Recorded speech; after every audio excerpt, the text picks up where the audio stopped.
하나님이 쏘는 한 가지입니다. 하나님과 함께하는 축복을 누리는 겁니다. 하나님이 주신 축복을 누리면서 사는 것을 하나님이 수원하고 있습니다. 왜 그랬을까요? 하나님과 함께하는 삶을 왜곡하고 하나님과 함께하는 삶을 누리지 못하도록 속이는 자가 있기 때문에 그래요. 만약에 하나님의 말씀을 왜곡하거나 속이는 자가 없더라면 사실 하나님 우리를 창조하실 이유가 없을 것이다. 이런 생각이 듭니다. 하나님 우리를 창조할 이유가 없어요. 사단이라는 존재가 없다라면 하나님이 원하시는 그 축복의 삶을 왜곡하고 속이는 자가 없더라면 우리가 사실은 존재할 이유가 없습니다. 그런데 하나님 우리를 창조하신 이유는 하나님을 대적하고 하나님의 말씀을 왜곡하고 하나님과 함께한 삶을 누리지 못하게 하는 자가 우리 삶의 현장에 있기 때문에 그 대적하는 자의 삶을 무기력화시키고 하나님 준비한 축복을 누릴 수 있는 영향을 입힐 수 있는 존재가 필요했기 때문에 그 힘을 가지고 하나님이 준비한 축복을 누릴 수 있는 존재인 인간을 하나님의 형상으로 창조하신 것입니다. 그렇기 때문에 우리가요 삶의 현장에서 뭘 보는 것이 가장 중요하냐면 하나님과 함께하는 삶을 누리지 못하게 만드는 그 어떤 통로가 있습니다. 그게 지금 우리가 갖고 있는 인연과 우리 안에 뿌리 내려져 있는 어떤 자존심이라든가 아니면 내가 하고 싶은 그 욕망이라는 것이 이 안에 있습니다. 그런 것들을 통해서 우리가 하나님과 함께하는 삶을 살지 못하게 되어지는 그런 일들이 벌어지는 것을 확인할 수 있어요. 내 안에 있는 자존심, 그것 때문에 하나님과 함께하는 삶을 누릴 수가 없게 되어집니다. 그리고 때때로는 우리가요 자꾸 힘들어지는 것은 나도 모르게 내 안에 뿌리 내려져 있는 상처라는 것이 있습니다. 그게요 부모로부터 올 수도 있고 인간관계를 통해서 올 수가 있는데요. 그런 것들을 통하여서 건드려지면 하나님과 함께하는 삶을 누리는데 걸림돌이 되어지는 것을 확인할 수 있어요. 하나님과 전혀 상관이 없는데 내 안에 있는 상처가 건드려지면 괜히 하나님과의 관계 속에서 비틀어지는 것을 확인할 수 있어요. 하나님과 전혀 상관이 없는데 내 안에 있는 상처 때문에 어떤 인간관계 때문에 비틀어져 가지고 부딪히는 그건 관계 때문에 괜히 하나님과 연결되어지고 있는 모습들을 확인할 수 있어요. 하나님 전혀 상관이 없는데 이런 건 모습들을 우리가 확인할 수 있죠. 그러다 보니까 우리가 뭘 자꾸 요구를 하냐면 상처 안 주는 사람 혹시 없을까? 나와 소통이 잘 되는 사람 혹시 없을까? 좋죠. 상처 안 주는 사람하고 같이 있다는 것은요 너무너무 축복입니다. 그잖아요. 소통되는 사람하고 같이 있다는 거 너무너무 중요합니다. 너무 중요하죠. 그런데요 정말 중요한 것은 하나님의 배경을 알고 그 축복을 누리는 사람이 중요합니다. 왜냐면요 나하고 소통되는 사람이 항상 소통이 될 수가 없어요. 이 말은요 상대방이 내 말을 100% 인정하고 내 말을 들어줘야 그게 가능한 거예요. 내 말을 100% 항상 들어주면 그게 가능해요. 그런데 항상 내 말을 들어주는 사람이 이 세상에 없어요. 지금 막 들어도 좋은데 어느 날 다른 의견을 세우면 뭐라고 하냐? 삐졌나? 이렇게 생각을 합니다. 왜 나하고 소통이 안 되지? 이렇게 되면서 이게 이제 소통이 안 되는 겁니다. 근데요 그 중심은요 내 말 안 들어준다는 거예요. 내가 말하는 그 내용을 동의를 안 해주는 거예요. 그러면요 어느 날 나도 모르게 금이 가기 시작합니다. 그러니까요. 소통이 100%안 되는 겁니다. 그래서 어느 날요 삐지잖아요. 그렇게 죽고 못 살고 관계가 어느 날요 틈이 생기잖아요. 이유는요. 내 말에 100% 동의를 안 해 주니까 일어난 사건이에요. 그래서 일어난 사건들이 막 좋게 지내다가 어느 날 이렇게 관계가 멀어지는 겁니다. 그렇게 안 당하려면 하나님과의 관계 속에서 내가 답을 가지기 위해서야 그런 일을 당하지 않아요. 왜냐하면 그게요. 사단의 이간질로 일어나는 거예요. 반드시 이간질은 어느 날 되어지게 돼 있습니다. 모든 사람이 나 중심이에요. 이게 조금 건강한 사람은요. 상대방의 말도 듣고 내 말도 하고 서로 이렇게 공감을 해요. 내가 틀렸구나. 이렇게 공감을 하고 갈 수 있는데요. 조금 마음이 약한 사람은요. 내 말을 공감을 안 해주면 그걸 수용을 못 해요. 그게 마음에 상처가 있는 사람, 마음이 아픈 사람들의 이게 나타나는 것들이에요. 마음이 약하고 상처 있고 뭔가가 힘이 없는 사람들은요. 내 말을 안 들어주면 그 수용이 안 돼요. 그걸 보고 우리는 마음의 병이 있구나. 이렇게 우리는 이해를 하죠. 상처가 깊이 있는 사람이구나. 그렇게 우리가 이해할 수 있죠. 그런 사람하고는 대화가 잘 안 돼요. 근데 그런 사람 옆에는요. 친구가 없어요. 왜냐? 대화가 안 되니까. 내가 무슨 말을 하면 삐지니까. 내가 하는 말을 수용을 안 하니까. 그 옆에는요. 사람이 없어요. 어떤 사람이 많냐? 대화가 되는 사람이. 막 이상 말을 해도 충분히 이해하고 수용하고 서로 대화하는 사람들. 옆에는요. 친구들이 많아요. 친구들이 없다. 분명한 대화가 안 되어지는 사람일 겁니다. 이런 것도 우리가 볼 수가 있어요.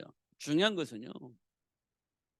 그리스도 안에 있는 생명의 복음을 가지고 대화가 되어져야 돼요.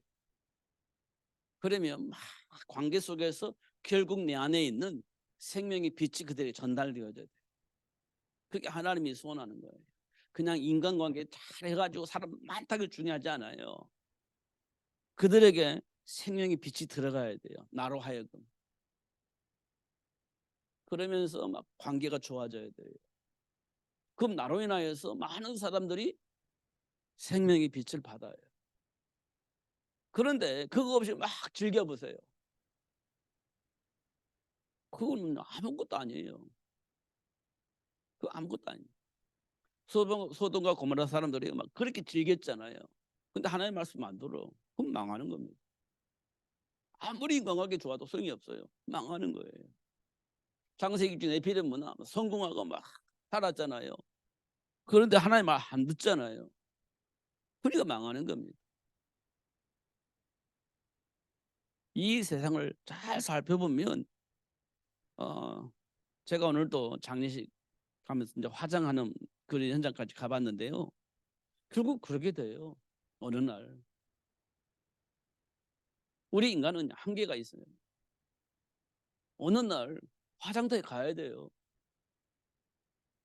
그동안 내가 무슨 생각을 하고 무엇을 하면서 살 것이냐 이거 굉장히 중요한 거지. 내가 화장터에 들어가는 그 순간까지 무슨 생각 속에서 무엇을 하면서 갈 거냐 이게 굉장히 중요한 거죠.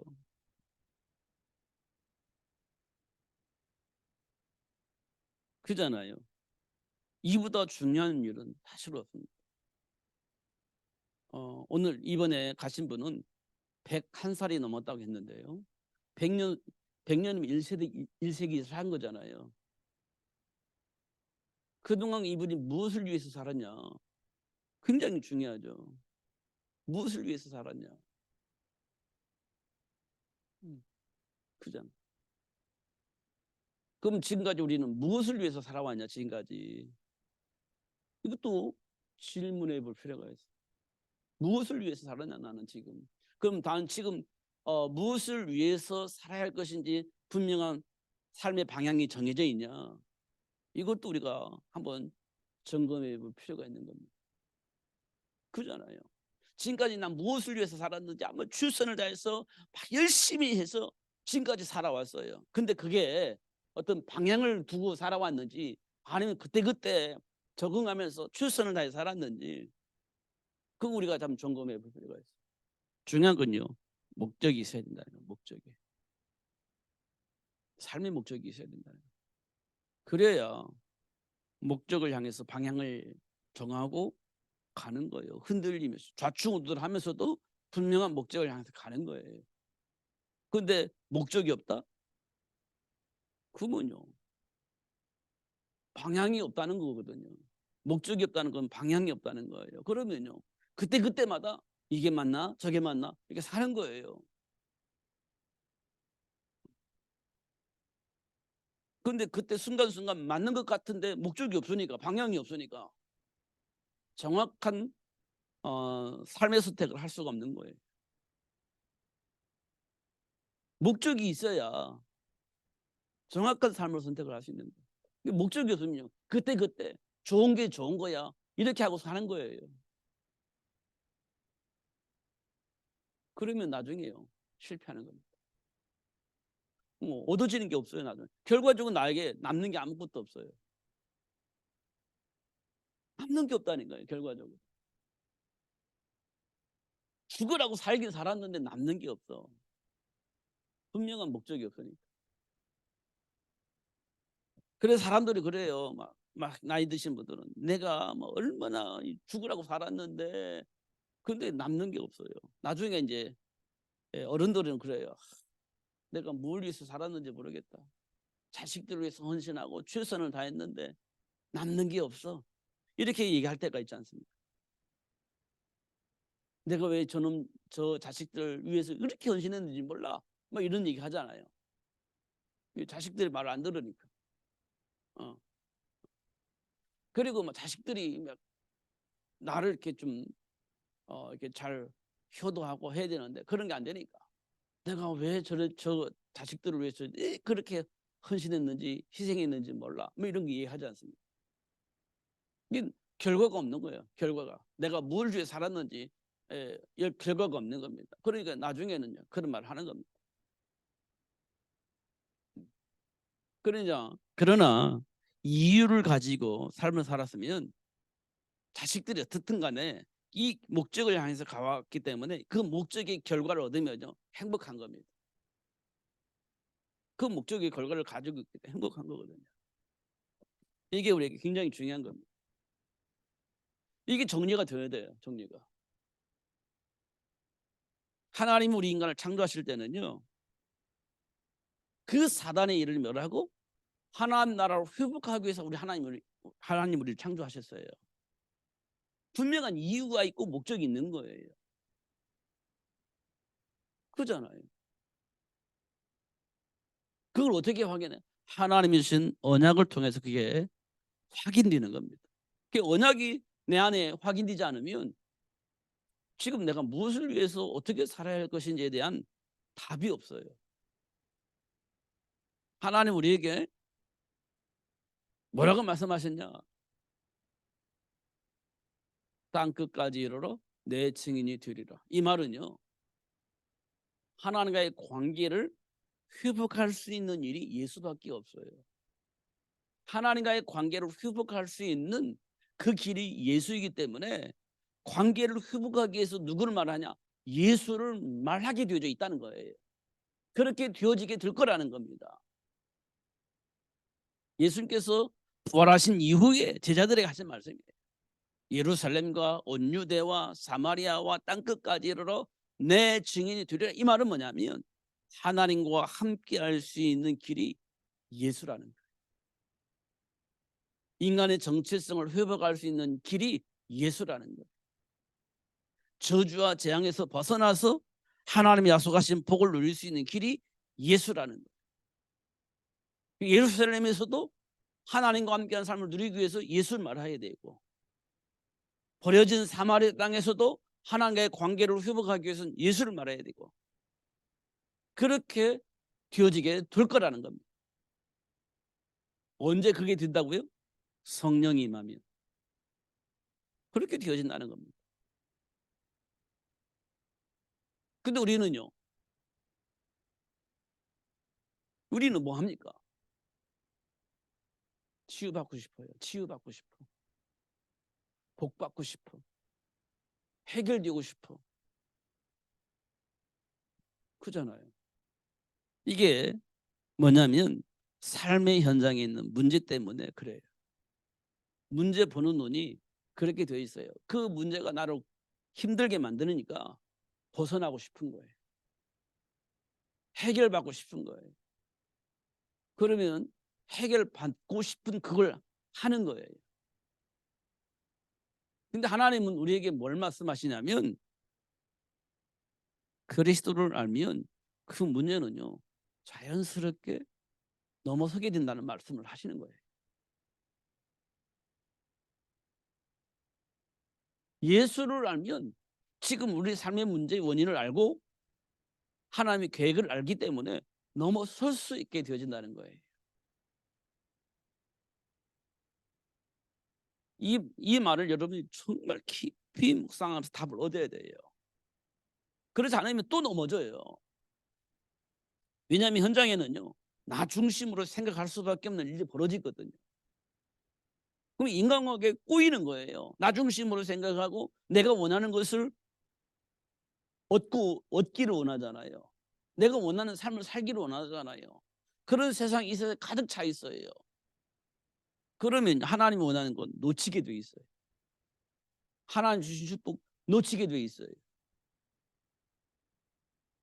그러면 우리가요 하나님이 나를 창조하실 때 왜 창조하셨는지, 나에게 왜 예수님을 믿으라고 하셨는지, 믿을 이유가 무엇인지 거기에 대한 분명한 답을 얻지 못하면 이게 안 됩니다. 이거 현장 나가면 안 돼요. 예. 문제 앞에서 내가요 당할 수는 없잖아요. 안 되는 겁니다. 이걸 우리가 분명히 알아야 돼요. 그러면 됩니다. 근데 우리는요 문제 만나면 그 문제 해결하는 초점이 맞춰져 있잖아요. 물론 해결을 받아야 되잖아요. 그 문제 속에 사는 것은 고통이 있고 괴로움이니까 그 문제 가지고 살 수는 없어요. 근데 그 문제를 어떻게 하면 해결할 수 있어요? 예수를 알면 그 문제 해결되어집니다. 예수를 알아야 그 문제 해결. 지금 당장 내 문제 해결된다고 해서 해결되는 게 아니에요. 그건 거짓말이에요. 또 다음에 또 문제 올 건데 그럼 또 문제 해결해야 되잖아요. 다음에 또 문제 오면 또 그 문제 해결해야 되잖아요. 그러니까 한도 끝도 없이 문제 만나고 해결하고 문제 만나고 해결하고 그렇게 살아야 돼. 평생 그렇게 살아야 되는 겁니다. 근데 예수를 알고 나면요 문제 와도 괜찮아. 하나님 준비한 축복을 보고 누릴 수 있기 때문에 괜찮아요. 예수를 알면 그렇습니다. 그러니까 예수를 알면요 행복해지는 겁니다. 모르면요 문제하면 또 해결해야 되고 문제하면 또 해결해야 되고, 그러니까 막 밑도 끝도 없이 막 계속 문제가 오면요 끊임없이 문제 해결하면서 살아가는 것이 인생이 되어버리는 겁니다. 누림이 없어요. 계속 문제 해결하면서 살아야 돼요. 행복하지 않아요. 예, 계속 문제 생기고 그 문제 해결해야 되고 그러니까요. 반복해서 문제고 또 해결해야 되고 인생이 뭐냐 문제 만나고 문제 해결하고 문제 만나고 문제 해결하고 이게 인생이 되는 겁니다. 이 예수를 만나면요 문제 만나면 증인이 되는 시간, 증인이 되는 시간, 인간의 축복이 무엇인지 알릴 수 있는 시간이, 해결하는 것이 아니라 하나님 주신 복을 누릴 수 있는 시간. 그래서 많은 사람 앞에 증인으로 설 수 있는 축복의 시간이에요. 그렇기 때문에 우리는요 행복한 겁니다. 그게 행복한 거예요. 이런 부분도 우리가 꼭 확인해야 됩니다. 그럼 하나님께서 왜 창세기 3장 문제를 일으키셨을까? 이 하나님 우리를 하나님 형상으로 창조하신 이유를 알게 하시려고 일으켜 주신 사건이에요. 그게 인간의 문제의 원인이기도 하지만 사실은요 증인이 되어질 수 있도록 하기 위해서 사단의 일을 멸하신 그리스도를 말할 수 있는, 하나님과 함께해야 할 이유를 말할 수 있는 증인이 되어지는 시간이에요. 그게 창세기 3장 사건이에요. 그죠? 저주와 재앙이 시작이기도 하지만 사실은 하나님과 함께할 이유를 말할 수 있는 축복의 시작이기도 하는 겁니다.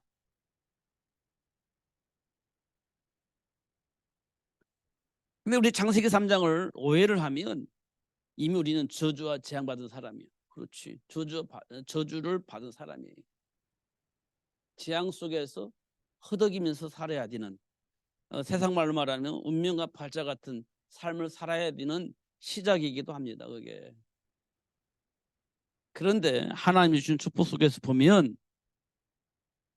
정체성을 확인하고 그 복을 누릴 수 있는 이유가 확인되어지는 축복의 시작이기도 하는 겁니다. 이때 우리가 무슨 응답을 받을 수 있냐면, 그래서 하나님께서 생육하고 번성하여 땅에 충만하라고 하셨구나라는 답을 얻게 되집니다.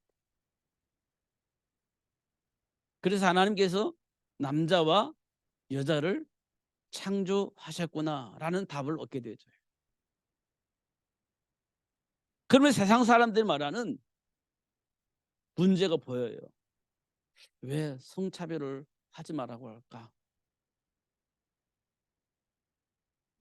차별금지법을 왜 만들려고 할까? 잘 확인해 보면요, 남자와 여자를 창조하신 이 순리를 바꾸려고 하는 거예요. 순리를 바꾸려고 하는 거예요.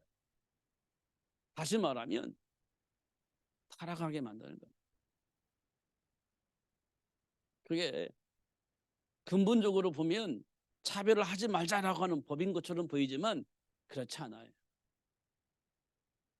그 내면에, 깊은 내면에 뭐가 있냐면 남성과 여성을 구별해 놓은 이 구별을 없애버리겠다는 거예요.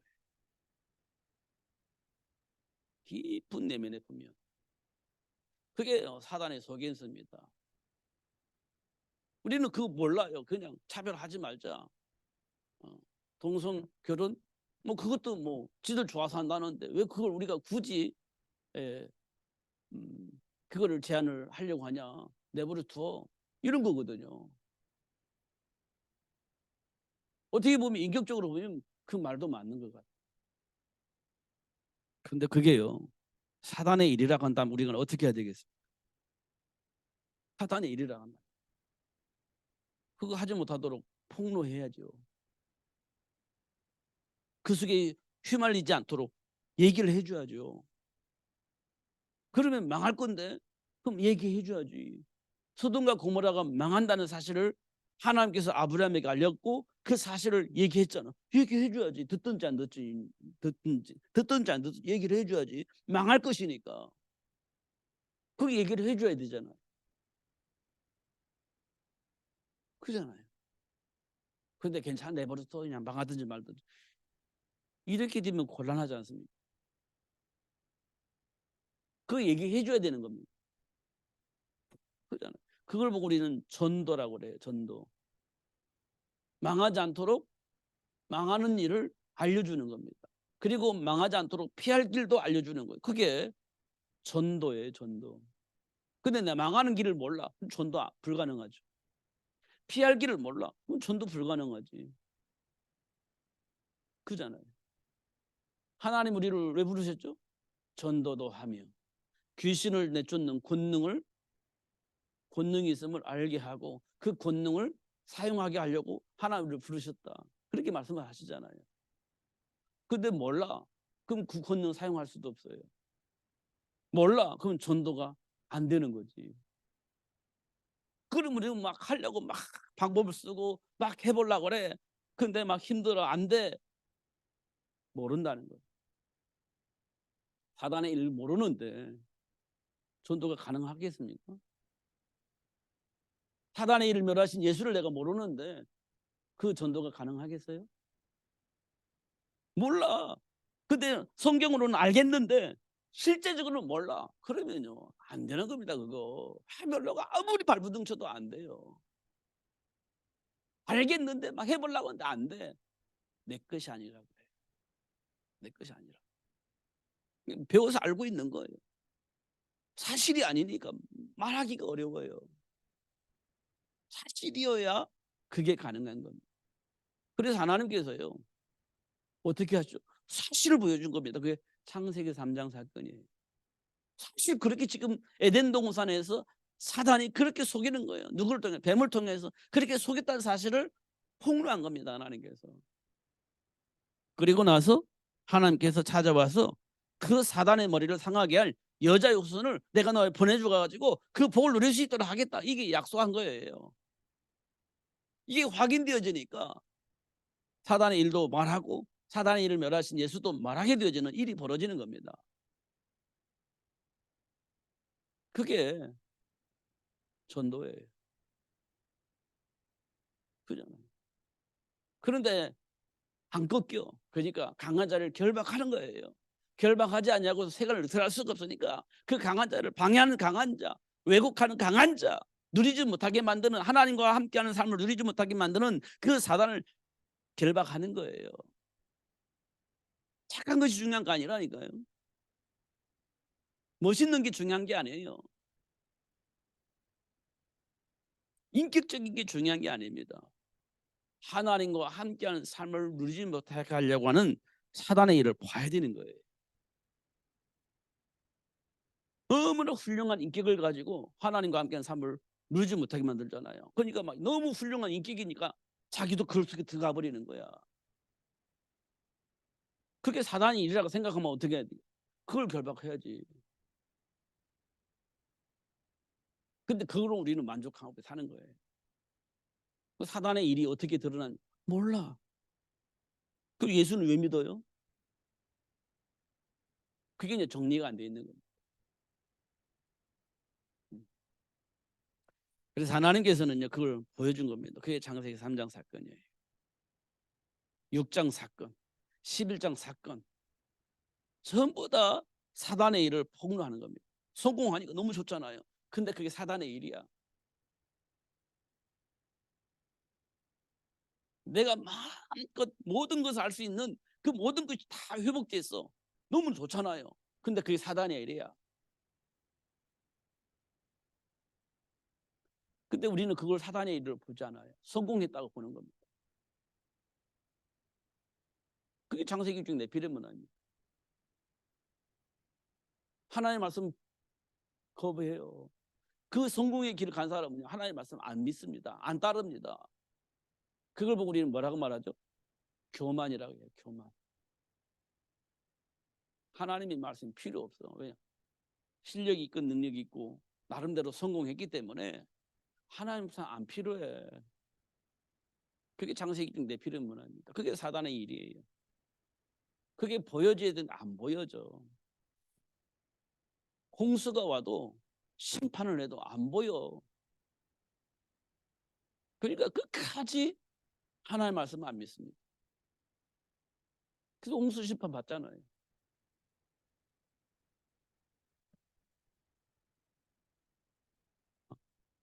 세상을 보면 볼수록 저는요 창세기 3장이 무슨 의미를 하고 있는지 우리에게 어떤 방법으로 어떻게 다가오는지 보여집니다. 사단이 어떤 방법으로 어떻게 다가와서 하나님의 말씀을 불신앙하게 만드는지 보여집니다. 이건 정말 중요한 말을 제가 여러분들에게 드리는 말씀이에요.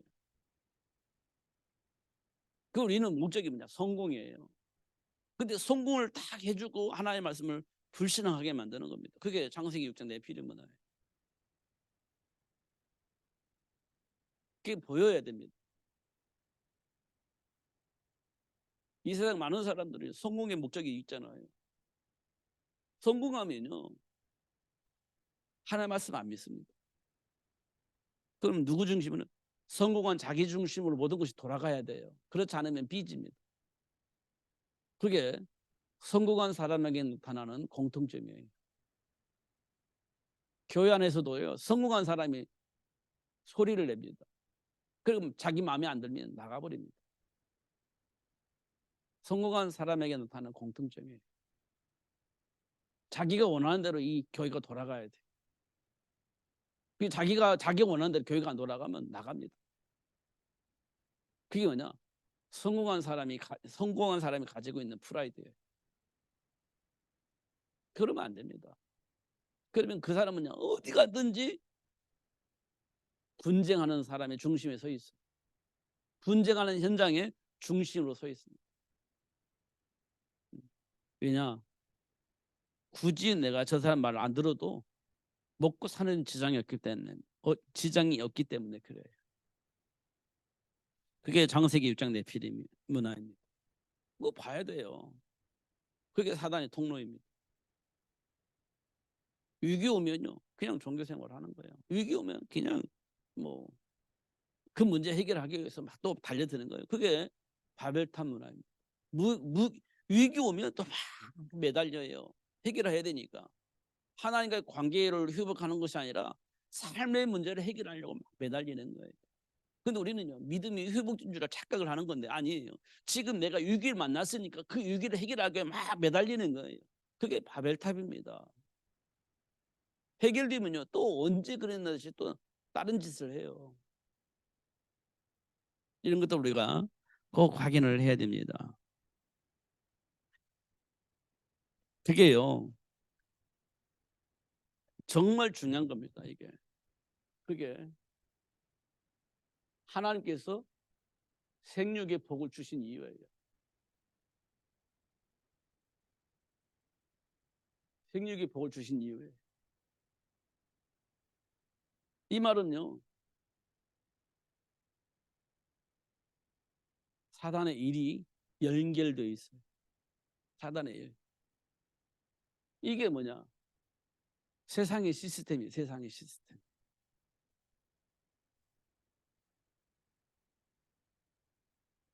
여기는요 뭐가 있어요? 삶의 문화가 있어요.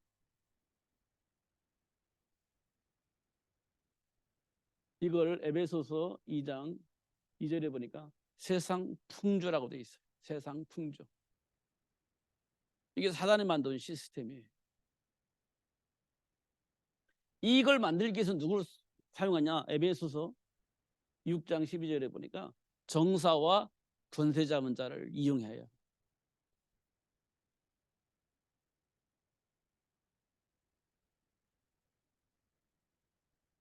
정사와 권세 잡은 자를 이용해요. 이게 사단이 만든 시스템입니다.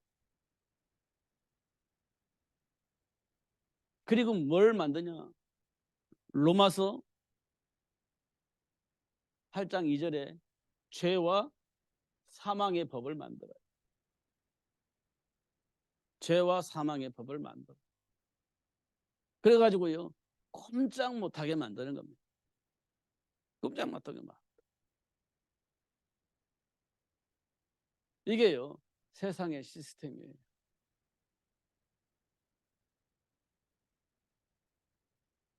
못 벗어나잖아요. 그러면 행복하면 괜찮은데요. 이 세상 뭐가 나오죠? 뭐가 옵니까? 저주와 같은 삶의 문제가 옵니다. 이 속에 살면 저주와 같은 삶의 문제가 와요. 그럼 이거 어떻게 합니까? 어떻게 해요? 그래서 나온 게 율법주의예요. 네가 잘못 살아서 그런 거야. 맞는 것 같아. 똑바로 살면 돼. 맞잖아요. 이게 속임수입니다. 문제 만나면 잘못 살아서 그렇잖아요. 똑바로 살면 되잖아요. 근데 그게 속임수라는 겁니다. 근데 그 속임수라고 생각을 안 해요, 우리는. 맞아, 똑바로 살아야지. 근데 그게 속임수예요. 이걸로 안 되니까 사단은 또 어떻게 속이냐? 신비주의. 신비주의. 하나님께서 복 주셨어. 그래서 막 따라갑니다. 하나님 주신 복을 막 따라갑니다. 이걸 우리는 믿음이라고 착각을 하는 거예요. 믿음이라고 착각을 하는 거예요. 믿습니다 하고 가는 거예요. 그러니까 안 되는 것은 믿음이 없어서 그래. 믿어봐 이렇게 되는 거예요. 틀린 말 같지 않은데요. 그렇게 밑도 끝도 없는 거예요. 밑도 끝도 없어. 그게 신비주의입니다. 믿음이 너무 좋아. 근데 밑도 끝도 없어. 그게 신비주의입니다. 율법주의는 삶의 규모를 말하고 있고요. 신비주의는 믿음을 말하고 있습니다. 그런데요, 밑도 끝도 없어요, 이게. 이 삶의 규모, 틀린 말 아니잖아요. 믿음이 좋은 거, 틀린 말 아니잖아요. 근데 이거 밑도 끝도 없는 겁니다, 이게. 이걸 왜 추구하냐? 저주와 같은 삶의 문제가 오니까 자꾸 찾다 보니까 아, 네 생각이 들렸구나. 올바로 살아야 되는데 그릇되게 살았구나. 그렇게 얘기를 하는 겁니다. 그리고 어떤 다음은 그래도 안 되잖아요. 아, 믿음이 없구나 이렇게 되는. 이게 전부 다 사단의 일이에요. 이게 지금 우리 삶 속에서 일어나는 겁니다. 그럼 뭐 합니까? 결국은요. 사단을 숭배하는 일이 벌어져요. 이걸 우리는 뭐라고 말하냐? 우상숭배 이렇게 얘기를 하는 겁니다. 우상숭배. 이런 일이 벌어져요. 이게 사단의 일입니다. 사단의 일. 잘 확인하셔요. 이걸 폭로한 겁니다. 그게 창세기 3장, 6장, 11장이에요. 그래서 하나님께서 이 사단의 일을 폭로하고 사단의 머리를 상하게 할 여자의 후손을 약속을 하신 거예요. 여자의 후손. 이게 왜 왔죠? 사단의 머리를 상하게. 사단의 머리를 상하게. 그래서 뭐 하려고요? 죄와 사망의 법으로 우리를 속이지 못하게 하려고. 죄와 사망의 법으로 우리를 속이지 못하게 하려고. 그렇지 않아요? 그리고 하나님이 주신 축복을 누릴 수 있도록 하려고요. 이게 뭐냐면 창세기 1장 27절에서 28절에 있죠. 하나님이 주신 축복을 회복해서 누릴 수 있도록 하기 위해서 여자의 후손을 약속을 하신 겁니다. 그렇게 약속을 하셨잖아요. 그러면서 요한복음 14장 6절에 내가 곧 길이요 진리요 생명이니 나로 말미암지 않고는 아버지께로 올 자가 없느니라. 확실하게 못을 박아놔 버렸어요.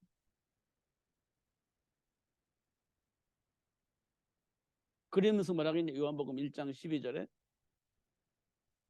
영접하는 자 곧 그 이름을 믿는 자들에게는 하나님의 자녀가 되는 권세를 주셨어요. 이게 돼 있어요. 왜 영접을 해야 되냐? 로마서 3장 23절에 보니까 죄를 범하여 하나님의 영광에 이를 수가 없어요. 그래서 이 문제를 해결하려니까 예수 영접해야 돼요. 요한복음 8장 44절에 보니까 우리 신분이 마귀 자녀예요. 그래서 마귀 말을 안 들으면 안 돼. 그래서 예수를 영접해야 돼요. 그래야 마귀 신분에서 하나님 자녀 신분으로 바뀌는 거예요. 그게 예수 영접하는 거예요. 그잖아요. 그래야 우리가 해방이 되는 겁니다. 해방이 되는 누림이 되는 겁니다. 땅 끝까지 이르러 내 증인이 되리라. 이렇게 되어지는 겁니다. 예수 영접할 때 이런 축복이 와요. 이 모든 것들이 여자의 후손을 통해서 이루어지는 겁니다. 그리고 알고 보니까 세상 사람들이 다 지금 이 속에 있는 거예요. 그럼 이 세상 모든 사람이 이 복음을 전해야 되잖아요. 그래서 하나님께서 생육의 복을 주시는 거예요. 생육하고 번성하여 땅에 충만하라. 이 말씀을 하신 겁니다. 창세기 1장 27절 28절.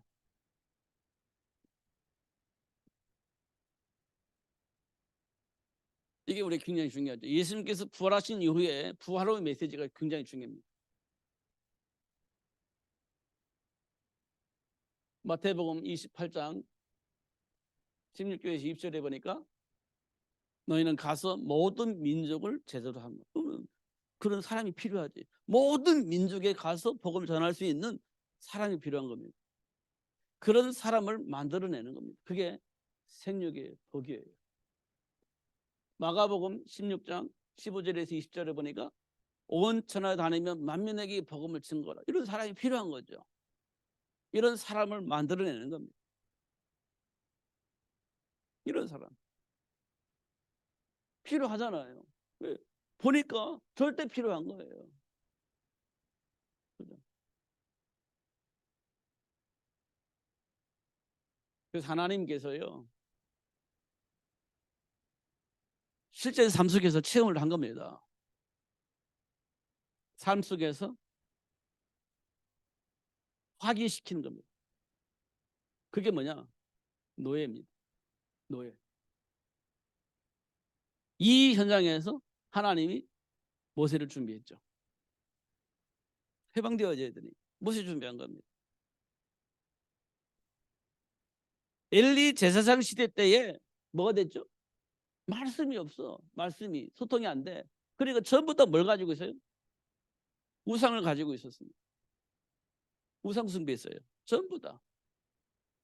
나를 보호하고자 하는 우상 숭배를 가지고 있는 소통, 하나님이 주신 축복을 모르니까 전부 다 우상 가지고 있었던 겁니다. 그때 하나님께서 누구를 준비했어요?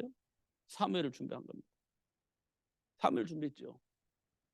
그래서 미스바 운동을 통해서 이 문제 해결하신 겁니다. 그렇게 했잖아요. 그게 생육의 복입니다. 부모를 통해서 하나님 원하시는 그 일을 할 수 있는 제자 만들어내는 거예요. 그럼 이 안에 소통이 되어야 되잖아요. 우리가. 근데 당장 지금 내 앞에 있는 문제 앞에서 이게 회복이 안 되는 겁니다. 근데 당장 문제 해결해야 되잖아요. 먹을 것이 없는 아브라함이요. 먹을 것 있는 거 그게 우선이 되잖아요. 베드로가 예수님 내가 제자라고 한다면 내 인생 끝나는 거야. 그러니까 일단 살고 봐야 돼. 그러니까 예수님을 부인하잖아요. 지금 우리 삶의 문제가 그런 문제예요. 기금 만났어. 일단 먹고 봐야 돼. 이게 지금 우리가 가지고 있는 문제거든. 지금 내가 예수님 앞에 제자라고 하면 내가 죽을 것 같아. 지금 우리가 만난 문제거든요. 그러니까 일단 살고 봐야 돼. 그러면 예수님 부인하는 거지. 이게 지금 우리가 현장에서 만나는 문제들이에요. 이 생각에서 우리가 벗어날 수 있냐? 못 벗어나요. 저도 못 벗어나고 여러분 못 벗어나요. 절대 벗어날 수가 없어요. 그럼 언제 벗어날 수? 예수를 알면 이걸 벗어날 수가 있는 거예요. 예수를 모르면 못 벗어납니다. 이거 지금 굶어 죽을 것 같은데 벗어날 수 있을까? 없어요. 예수를 모르면 못 벗어납니다. 그거. 지금 내가 위기 만나서 죽을 것 같은데 예수를 만나지 못하면 그 환경에서 못 벗어납니다. 우리 저와 여러분 다 똑같아요. 그럼 언제 벗어날 수 있냐? 예수를 알면 벗어날 수 있어요. 오히려 발판이 되어져서 증인이 될 수 있는 축복을 누릴 수 있게 되는 겁니다. 그게 하나님 우리에게 주신 생육의 복이에요. 이게 전부입니다. 이게 전부예요. 그 이상 그 이하도 없어요. 이게 전부예요. 우리가 연결돼 가지고 이게 지금 자꾸 복음을 전하려고 연결을 하는데 연결이 안 되잖아요. 제가 뭘 느끼냐면 이 가문에 영적 문제가 있구나. 정신적인 문제가 있구나. 그래서 이게 연결이 안 되고 있구나. 이렇게 봅니다. 그러면 그 사람은요, 이걸 해결하기 위해서 방법을 구할 거예요. 이 사람은 아니고 다른 사람, 다른 시스템, 나름대로 훌륭한 사람, 나름대로 여기에 대한 사역을 분명히 할 수 있는 사람, 그런 큰 교회 사역자 만나면 해결되지 않을까? 그럴 수도 있을 겁니다. 그런데요, 정말 중요한 것은요, 하나님과의 관계가 회복되어지는 것이 중요합니다. 하나님의 관계가 회복되어지는 게 중요해요. 그런데 이 복을 알고 이 복음을 나누려고 하는 사람들이 왜 이렇게 준비되어 있냐? 이거 우리가 깊이 묵상해서 기도를 통해서 응답받아야 됩니다. 이 복음을 가지고 정말 생명 살릴 수 있을 만큼 준비되어져 있느냐, 내가 그거 알고 누릴 수 있느냐, 이게 굉장히 중요한 겁니다. 그래야 사람을 붙여요. 그래요. 오늘 그 어머니 돌아가셔서 오늘 장례를 했는데 그 창일교회 목사님이신데요. 그분이 이런 얘기를 했어요. 굉장히 중요한 말인데, 하나님 나에게도 구원받을 자 붙여주세요, 이렇게 얘기를 했나 봐요. 나에게도 구원받을 자 만나게 해주세요, 이렇게 했나 봐요. 그냥 한번 툭 했대요, 하나님께. 그러니까 하나님께서 이렇게 얘기를 하더래요. 네가 구원받을 자다, 이렇게 얘기를 했대요.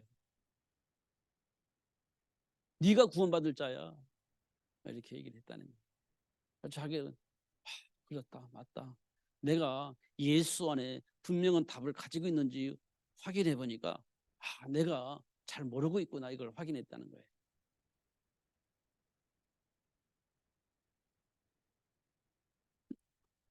그 장례식장에서 지금 어머니는 지금 화장터에서 지금 화장이 되고 있는 그 시간에 얘기한 거니까요. 거짓말은 안 했을 겁니다. 네가 구원받을 자야. 네가 어떻게 다른 사람 어떻게 구원을 받을 사람 구원 만나자고 그래. 네가 구원받아야지. 그렇게 얘기를 했다는 거야. 양심적으로 들렸나 봐요. 그렇게 고백을 하더라고요. 그렇습니다. 이 부분을 우리가 조금 깊이 묵상할 필요가 있어요. 지금 막 정신적인 문제로 고통당하고 막 방황하고 있는데 그 사람의 배경을 말해주고 그 사람을 도울 수 있는 말을 해줄 수 있는, 정말 그 사람을 행복하게 하고 마음의 여유를 가지고 누릴 수 있는 말을 해줄 수 있는 그 비밀이 우리에게 있어요. 왜냐? 예수님 우리를 해방시켜 주셨잖아요. 참 자유를 주셨잖아요. 그럼 예수 안에 있으면 우리가 참 자유가 있어야 되잖아요. 그 말을 해줄 수 있는 사람으로 준비되어져 있느냐, 이거 물어보는 거예요. 우리가요, 이석이 있을 수도 있습니다. 율법주의. 똑바로 살아. 그러면 돼. 정신 차리고 살아. 그러면 돼. 언약 잡아. 그러면 돼. 이게 다 틀린 말은 아니에요. 근데요, 그 말 듣다 보면 내가요, 부담이 될 수 있어요. 똑바로 안 살아질 것이니까. 지금까지 내가 열심히 노력했는데 안 됐잖아요. 그래서 정신적인 문제가 왔는데 똑바로 살아. 정신 차리고 살아. 언약 붙잡고 기도하면 돼. 이렇게 해서 될 것 같은데 안 돼요. 그럼 뭘 말해야 돼? 예수님께서 오셔서 이게 들어가야 되는 거야. 예수님께서 오셔서 예수님이 이 땅에 오신 이유 얘기해 줘야 되는 거야. 아, 그렇구나. 이렇게 되어져야 돼. 그러면요, 해방됩니다. 예수님이 오신 이유, 예수님께서 왜 십자가에 박혀 죽으셨는지 그 이유, 그게 중요한 겁니다. 그게 내 안에 정리가 되어져요. 그럼 누구를 만나든지 그래서 예수님 오셨어요. 이게 말할 수 있어요.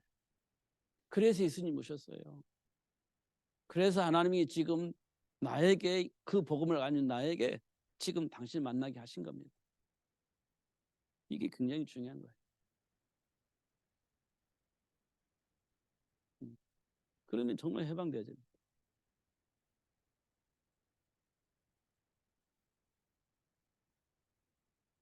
하나님은 우리를 통해서 현장을 복음화하고 세계를 복음화할 수 있는 제자가 되어지기를 원하고 그런 제자를 만들어내기를 원하고 있습니다.